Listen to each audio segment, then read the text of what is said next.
Following Capcom Cup 2024, Capcom has just released Ed, along with a small patch full of bug fixes and a few balance changes. Normally, whenever Capcom makes a balance patch, I like to make a series of patch note videos, but this patch is small enough I can fit everything into one video. For what it's worth, Capcom says there'll be a much bigger balance patch with changes to all characters soon. I predict in a few months' time, probably with or after the release of Akuma. If you've been watching Street Fighter tournaments recently, you're probably aware of Luke's relative dominance compared to most other characters. His low-medium punch in particular seems to interact favorably with many other buttons, and if it beats something, Luke gets fantastic returns with a buffered drive rush into flash knuckle combos.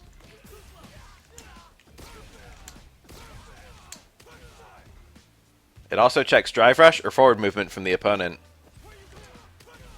And it's hard enough to whiff punish that sometimes Luke could whiff it, the opponent missed their punish, and Luke could whiff punish their attempt with a second low-medium punch. Now it hangs out for longer on whiff and has a wider hitbox in recovery, making it much easier to whiff punish. This makes it much more of a liability to throw out randomly in neutral, which is where it was getting a lot of its extra mileage. Most characters should be much better at punishing it now. Luke's uncharged air flash knuckle now has much longer recovery on whiff, with a different recovery trajectory. Before, you could whiff this over the opponent's head to potentially escape the corner, but now it barely changes his arc and it's much easier to punish. Luke's hitbox is much wider during the startup of his Super 1. Since it's invincible to hits and throws during this period, this is obviously to hurt it versus fireballs. Whether the Super was intended to beat fireballs or not, it ended up being way too good at it. For modern players especially, Luke could very easily react to fireballs with Super at most ranges on the screen, and 1 bar is not that expensive for the ability to shut down fireballs completely. The Super can still punish fireballs, but you need to do it very early now. And it's really hard to use it to punish fast fireballs. I think these changes overall will be quite good for scaling Luke back a bit, but whether it's the right amount or not enough is hard to say this early. Certainly he's not a low tier for these changes. Jamie can now hold the buttons for his forward throw to get a drink. Many people would already take this opportunity to drink, and now you're plus 7 instead of the minus 27 you would be if you did it manually.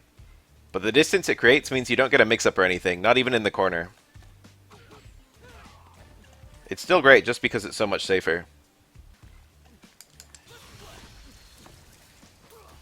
Previously, if you got 1, 2, or 3 drinks, then activated Super 2, when the timer ran out, you'd actually be reset to 0 drinks. Now it maintains your drink count, which improves Super 2 considerably. Being put back at 0 drinks so deep into a round was horrible for Jamie before. It should have always worked this way. Super 1 does a bit more damage and leaves you closer to the opponent in the corner. The knockdown is a bit longer, which means if you do the drink follow-up, you're now plus 4 instead of minus 1, which is obviously a huge improvement.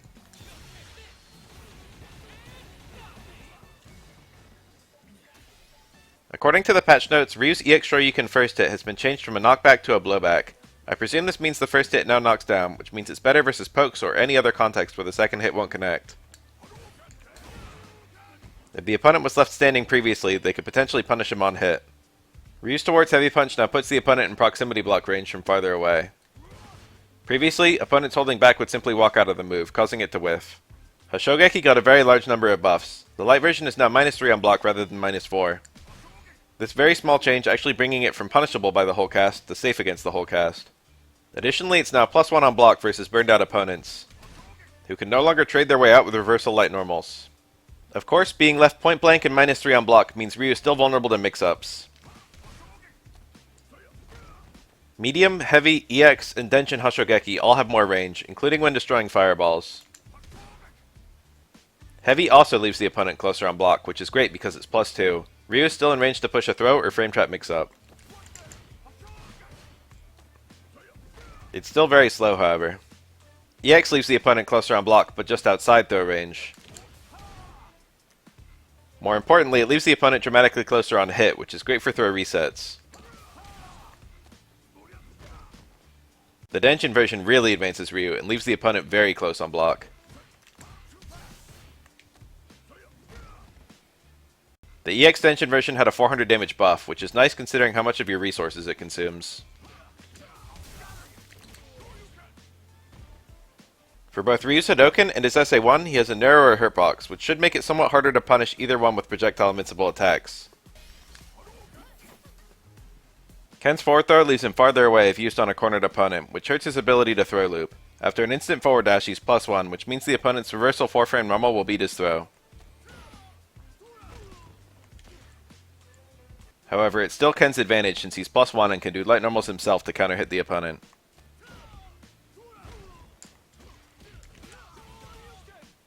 The Air EX Tatsu has significantly more landing recovery on whiff, again hurting your ability to escape corners with an air special. Zangief's EX Lariat second hit comes out slightly faster and long range cancels. I presume this gives him a new combo, but I must admit I'm not super well versed in my Zangief light normal routes, and I think everything I found already worked before. More importantly, EX Lariat can now combo to level 3 on hit. This is absolutely fantastic, since previously Zangief could only combo to level 3 with a crumple. Giving him actual confirms into it is big. Though do be aware it's only possible where the first hit connects.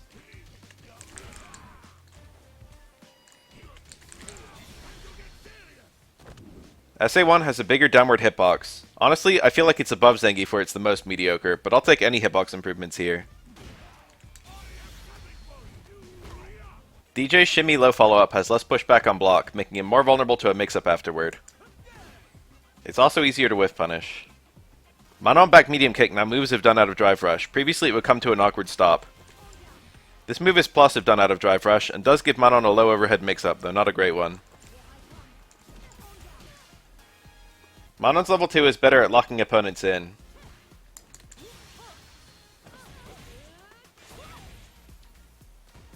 If it does fall out, the opponent has a much longer knockdown state, making it harder to punish her. I had a hard time even creating a scenario where that could happen.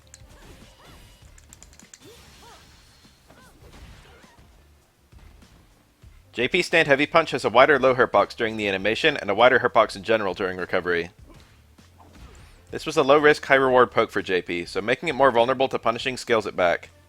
JP's crouch heavy punch lost air and vulnerability, which I presume will make it trade much more if done late as an anti-air. This character is hard to approach on the ground, and traditionally in Street Fighter, characters like this have more mediocre anti-air options. JP's reversal amnesia on hit now applies much greater scaling to the opponent. This is one of the only reversals in the game which gave the defender a huge combo.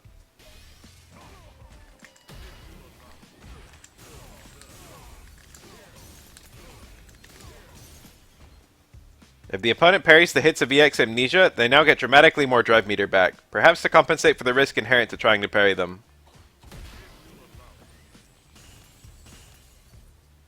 The opponent also gets more drive meter back when parrying his mines, which is very welcome since it's easy to mistime your parry and waste drive meter holding it for this attack in particular.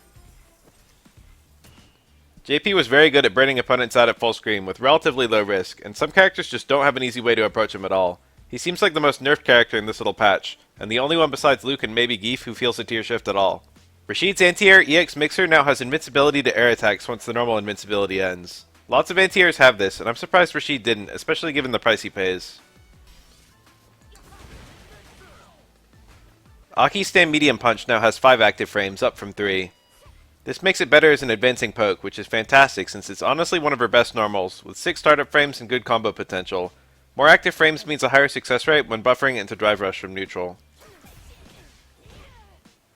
Aki's crouching light punch has more range. It now reaches just a bit farther than her standing light punch. She can now combo 2 crouch light punches after crouch light kick. Or after crouching medium kick for that matter. You get 3 jabs from coward crouch kick, but you're left too far away to land heavy chain, so you'd rather just stick with 2. There's quite a few more changes, but most of them seem to be bug fixes or relatively inconsequential things. If there is something I should have mentioned, or greater implications to something I showed here, feel free to tell us all in the comments. Thanks.